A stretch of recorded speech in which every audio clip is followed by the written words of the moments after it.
Salut à tous et bienvenue dans cette nouvelle vidéo. Aujourd'hui je démarre un nouveau concept, je vais dessiner un personnage et vous raconter son histoire.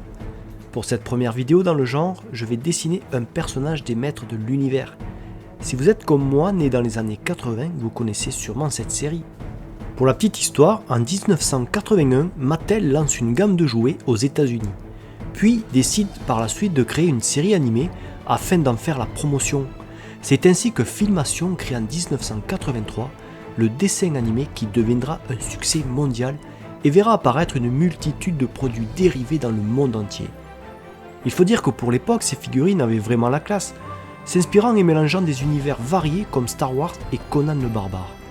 Chaque figurine était vendue avec des accessoires et on avait aussi droit à une mini bande dessinée qui mettait en scène le personnage que vous veniez de déballer.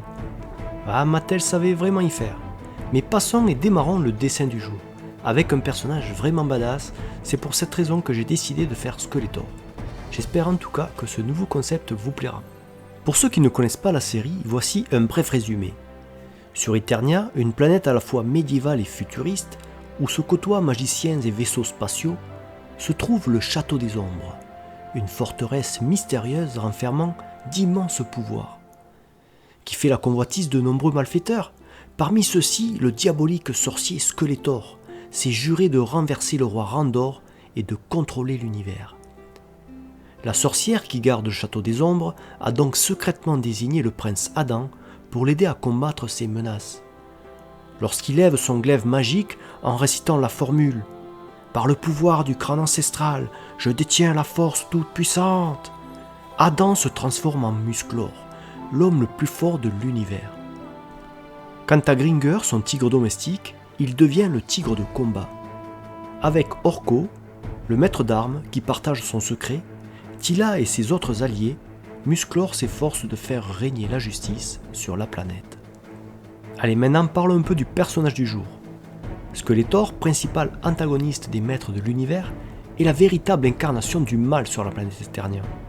Seigneur de la destruction, il cherche à s'emparer du pouvoir du Château des Ombres, grâce auquel il pourra contrôler l'univers.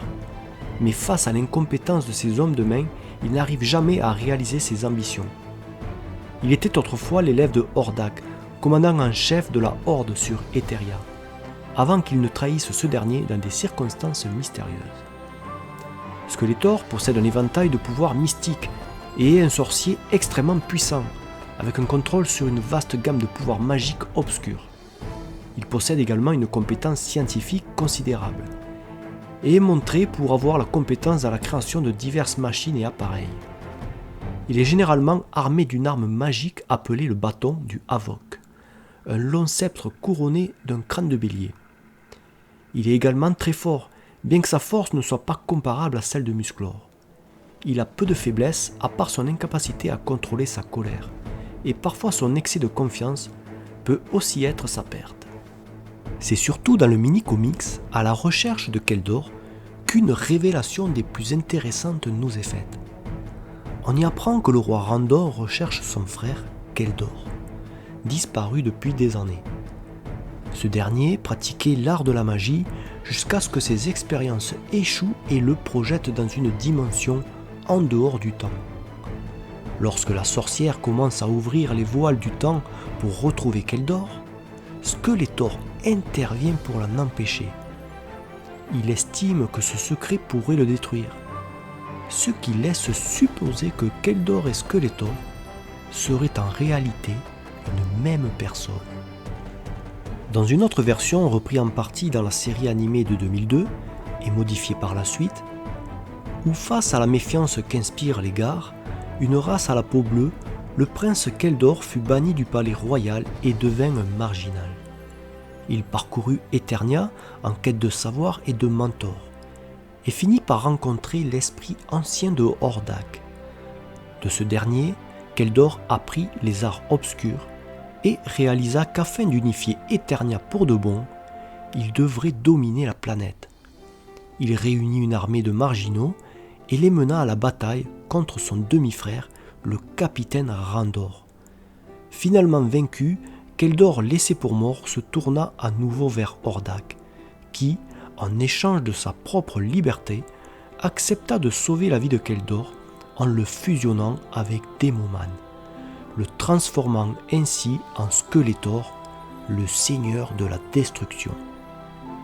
Voilà pour la petite histoire de Skeletor. Si vous avez d'autres histoires sur ce personnage, n'hésitez pas à les partager en commentaire. Le dessin est bientôt terminé, j'ai hâte de savoir ce que vous avez pensé de ce nouveau concept, car j'ai plein de personnages à vous faire découvrir. Si cette vidéo vous a plu, n'hésitez pas à vous abonner et à partager à vos amis pour que tous ensemble nous puissions partager nos histoires. Sur ce, je vous dis à la prochaine et que le dessin soit avec vous. Allez, bye!